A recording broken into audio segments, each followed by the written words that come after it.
Pelo menos 8 centros de saúde vão ter o atendimento interrompidos durante a reforma do programa Saúde em Ação. A afirmação foi do secretário de Saúde durante uma reunião na Câmara, mas ele afirma que a assistência vai ser deslocada nesse período. Pesquisador da Unicamp apresenta novidades tecnológicas para facilitar a vida dos deficientes. Vereador requer informações sobre o regulamento da Guarda Municipal. Moção apela para controle da produção de carne. E no quadro de educação, o novo reitor da Unicamp comenta os desafios da gestão frente a uma das maiores universidades do Brasil. Hoje é quarta-feira, 22 de março, e a segunda edição do Câmara Notícia está no ar.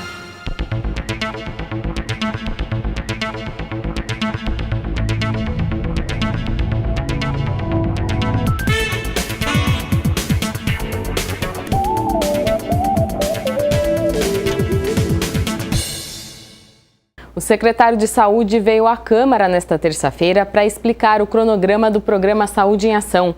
11 novas unidades básicas de saúde vão ser construídas, mas a população se preocupa mesmo com as 9 que vão ser reformadas. Pelo menos 8 centros de saúde vão ter o atendimento interrompidos durante a reforma do programa Saúde em Ação. A afirmação foi do secretário de Saúde, Carmino de Souza, durante uma reunião convocada pelo líder de governo, o vereador Marcos Bernardelli. O modelo vai ser aquele que ocorreu ali na reforma do Centro de Saúde do Taquaral, com a alocação de alguns equipamentos em espaços que foram cedidos à municipalidade. Nós não precisamos ficar afobados, assodados, porque as reformas têm um planejamento de começar em torno de julho, agosto. Então até lá nós estamos achando todas as alternativas. Nem sempre a alternativa que a gente tiver hoje será aplicada, pode ser que a gente ache uma melhor daqui a pouco, não é? Então, nesse momento, nós estamos construindo essa questão logística. Eu pediria às pessoas que tiverem sugestões que façam através da unidade, não é? Que façam através do Distrito de Saúde. O vereador Luiz Carlos Rossini questionou o critério para a escolha da reforma das unidades. O parlamentar recebeu reclamações da não inclusão da unidade do bairro São Marcos. A gente não pode deixar de pensar também como, paralelamente ao Saúde em Ação, também socorrer algumas unidades como essa, porque merece, né? E às vezes a própria coordenadora falou, não sei qual é o critério. Ele ainda sugeriu que a prefeitura auxilie o transporte dos moradores das áreas em que as atividades vão ser interrompidas. Pontualmente, uma questão que surgiu esse questionamento no São Quirino e também no Parque da Floresta, né? Se tem uma parte da população usuária que é da terceira idade, uma população idosa, e para alguns procedimentos, se tiver que se locomover, né? Apesar de que alguns têm até acesso gratuito no transporte, gratuidade de transporte, mas às vezes você não tem o transporte unidade para unidade. Se um serviço desse tipo, para algumas situações específicas, poderia ser pensado, né, para alguma população local, enfim, para algumas necessidades específicas. Apenas o Centro de Saúde São José vai conseguir manter as atividades. As obras acontecem por lotes e já estão em construção 3 unidades básicas de saúde, no Perseu, no Santos Dumont e no Satélite Íris 1. Um segundo lote deve ser lançado até dia 30 de março para a construção de centros no Satélite Íris 2, DIC 6 e Jardim Florense. Logo em abril, no máximo maio, teremos o último envelope, de modo que a última obra comece, a meu ver, em torno de agosto. Nós temos um cronograma de que tudo termine até agosto de 2018. Esse é o cronograma que está estabelecido pela coordenação do projeto e nós estamos correndo atrás, porque nós temos que deixar tudo em ordem, documentação em ordem, registro, decretos, enfim. Existe um trabalho burocrático enorme, cada unidade tem a sua singularidade, não é? Então cada unidade tem a sua dificuldade, tem a sua tratativa burocrática, mas nós estamos conseguindo vencer e acho que o projeto está caminhando de maneira bastante satisfatória. Participaram da reunião os vereadores Paulo Galtério, Pedro Tourinho, Ailton da Farmácia, Rubens Gás, Jorge da Farmácia e Jorge Schneider. Um cientista da Unicamp apresentou novidades que podem facilitar a vida das pessoas com deficiência. A reunião da comissão desta matéria aconteceu nesta terça-feira no plenarinho. Em sua segunda reunião neste ano, a Comissão Permanente das Pessoas com Deficiência ou Mobilidade Reduzida recebeu, no plenarinho da Câmara de Campinas, o cientista da computação Paulo Gurgel Pinheiro, da empresa Rubox Robotics, sediada na Unicamp. Ele apresentou alguns equipamentos desenvolvidos para dar autonomia a pessoas com deficiências. Dentre as metodologias já testadas pela equipe da Unicamp, a interface baseada em captura e processamento de expressões faciais tem se mostrado a mais promissora. A tecnologia, digna de filmes de ficção, faz com que uma cadeira de rodas seja controlada com uma simples piscadela, um sorriso e até um beijinho. Óbvio que a pessoa que não consegue movimentar as pernas nem as mãos, elas têm familiares, cuidadores, amigos que ajudam ela a controlar a cadeira, certo? Por outro lado, como eu disse, tem algumas tecnologias que não são comercialmente disponíveis, né? Mas que são utilizadas. Só nos Estados Unidos, que é onde a Rubox tem um pé, a gente tem mais de 1,2 milhão de pessoas nessa categoria. Se a gente juntar o Brasil e o Reino Unido, onde a gente fez um estudo recentemente em novembro, agora do ano passado, são 600 mil pessoas. Satisfeito com o que foi apresentado na reunião, o presidente da comissão, vereador Jorge da Farmácia, acredita que a tecnologia está aí para facilitar a vida das pessoas com deficiência ou mobilidade reduzida. O parlamentar também ressaltou que, a partir de agora, todos os encontros da comissão terão tradução simultânea em Libras, a linguagem brasileira de sinais, em tempo real. Eu agradeço ao Maurício, parceiro, amigo, uma pessoa que eu tenho uma estima muito grande. Agradeço também ao nosso presidente Rafa Zimbaldi, que, com o pedido da comissão, e ele pôde proporcionar também esse belíssimo trabalho que é o Maurício que faz conosco aqui.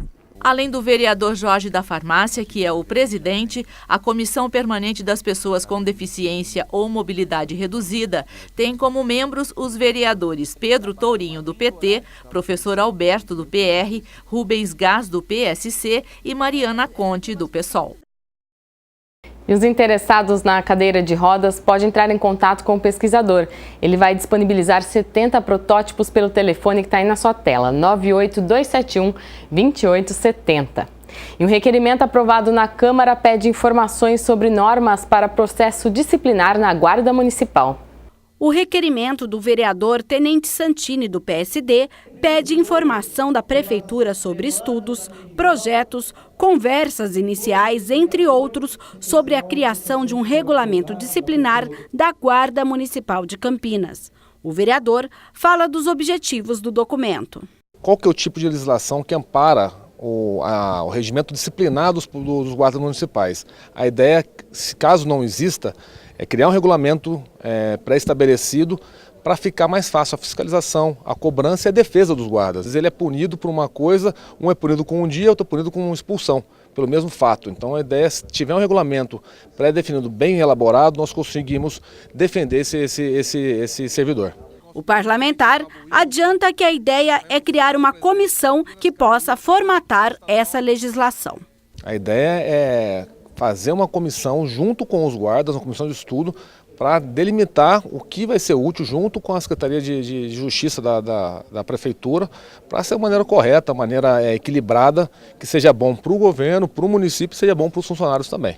Hoje, qualquer processo disciplinar relacionado à GM segue a Lei 13.351, de 2 de julho de 2008, que criou a Corregedoria e trata de procedimentos administrativos da corporação.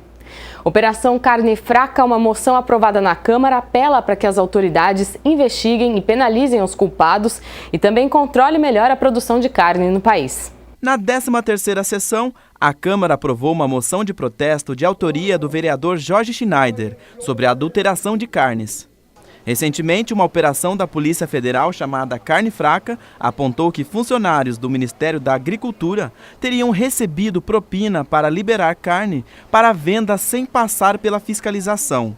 A moção de protesto foi destinada ao Ministério da Agricultura e à Polícia Federal. E agora nós vemos o outro que para mim era e é ainda. O Ministério da Agricultura para mim é um exemplo daquilo que se tem que fazer no nosso país. Ser atingido por irresponsáveis, por pessoas que para mim deviam de responder por crime hediondo, porque colocar em risco a população, a saúde da população, para mim é um crime hediondo. O vereador explicou o objetivo da moção de protesto. Pedindo rigorosa fiscalização, o cumprimento das leis, tirando essas pessoas peçonhentas do Ministério, punindo os empresários que agiram dessa maneira, para que nós possamos ver resgatada o trabalho e a justiça dentro daquele ministério. Schneider comentou ainda o trabalho da Polícia Federal. A Polícia Federal, na verdade, é apenas aplaudindo o trabalho que eles fizeram, porque é isso mesmo. Não interessa a cor partidária ou o que é que seja. Fez alguma coisa errada, tem que denunciar mesmo. E veja a seguir, moção protesta para que a PEC da vaquejada, que tramita na Câmara Federal, não seja aprovada. E no quadro de educação, o novo reitor da Unicamp comenta os desafios da gestão à frente de uma das maiores universidades do país. Já, já.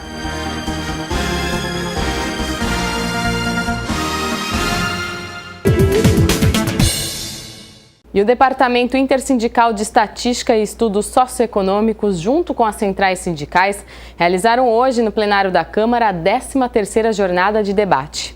Com o objetivo de discutir a PEC 287, que trata da reforma da Previdência Social, os principais líderes sindicais do país se mostraram contrários à proposta do governo federal. Essa jornada, chamada pelo Diese, ela tem por objetivo levar a discussão para a sociedade das reformas que estão em curso no país. É importante que essa discussão seja feita para que nós tomemos conhecimento dos prejuízos que possa vir a ocorrer com a classe trabalhadora. O Diese, junto com as centrais sindicais, estão fazendo diversos debates pelo país para dialogar com a sociedade sobre o que eles consideram um atraso para o país. É importante fazer o esclarecimento, porque é um projeto que vai afetar a vida de todos, né? Então a PEC ela acaba com a aposentadoria por tempo de serviço, ela institui uma idade mínima de 65 anos para todo mundo, seja homem, mulher, trabalhador rural, trabalhador urbano, servidor público, professores e demais categorias, e ela reduz o valor do benefício. Após o debate, já estão programadas algumas atividades de protesto contra a PEC 287 e até uma greve geral. É momento de mobilização e resistência. Essa PEC ela será votada e se não houver pressões nas ruas para que ela seja retirada, ela passará com grande facilidade. Nós fizemos um grande ato no dia 15. O dia 15 mobilizou as capitais, o dia 15 mobilizou as grandes cidades, inclusive aqui na cidade de Campinas colocamos um número expressivo de pessoas nas ruas. Nós vamos construir a greve geral. Ela tem um indicativo para o dia 17 de abril, que foi o dia da votação no Congresso, que afastou a presidenta eleita democraticamente, e nós vamos aproveitar esse dia para dar um dia de basta e resistência nas ruas. E uma moção aprovada aqui na Câmara protesta contra a aprovação da PEC da vaquejada, que tramita na Câmara Federal. Se a proposta for aprovada, os rodeios, por exemplo, seriam incluídos como atividades culturais. A proposta de emenda constitucional de número 50 de 2016, conhecida como PEC da vaquejada, quer alterar a Constituição e acrescentar um artigo para permitir a realização das manifestações culturais registradas como patrimônio cultural brasileiro que não atentem contra o bem-estar animal, como os rodeios. Contrariando aquilo que as entidades de defesa dos animais, especialistas das áreas, principalmente os veterinários, demonstram, quer dizer, tanto a vaquejada quanto o rodeio acabam impondo aos animais muito sofrimento e um tratamento cruel. O artigo 125 da Constituição Federal, que seria alterado com esta PEC, especifica que é dever do poder público e da população proteger os animais contra a crueldade. Para o parlamentar, o Brasil já evoluiu muito na proteção dos animais. Rossini classifica a proposta como um retrocesso. Estamos apresentando uma moção contra a aprovação dessa PEC, que foi aprovada no Senado e vai para a Câmara Federal, procurando sensibilizar os parlamentares, os deputados federais, do que isso implicará e que isso, na verdade, vai representar retroceder nas políticas de proteção e bem-estar ao animal. Os rodeios são proibidos em Campinas desde 2003. Caso a PEC seja aprovada, os municípios podem alterar a legislação e permitir essas atividades. Aprovada essa PEC, aí os municípios poderão novamente realizar os rodeios. O que a gente percebe, inclusive, nos rodeios, o que a maioria das pessoas menos se interessa são as atividades feitas com os bois. Elas são atraídas pelos shows, né? Pelo aquele ambiente que se cria. Não é possível você desenvolver entretenimentos dessa ordem sem utilizar o animal como vítima. Michel Temer cedeu e alterou a reforma da Previdência. Ele retirou da proposta os servidores públicos municipais e estaduais. Veja a justificativa do presidente. Surgiu com grande força a ideia de que nós deveríamos obedecer à autonomia dos estados. Portanto, fortalecer o princípio federativo. E, assim sendo, fazer a reforma da Previdência apenas referentemente aos servidores federais, ficando por conta dos estados e, naturalmente, dos municípios, que têm também seus sistemas previdenciários, a edição de normas relativas a essa matéria. Devo dizer até que vários estados, tenho ciência disto, já providenciaram a sua reformulação previdenciária. E seria, digamos assim, uma relativa invasão de competência que nós não queremos, neste momento, levar adiante, portanto, disciplinando, repito, a Previdência apenas para servidores federais. E na última semana, a Unicamp escolheu um novo reitor já no primeiro turno. O repórter Michael Vancini foi conversar com o professor Marcelo Nobel sobre os desafios frente a uma das maiores universidades do país.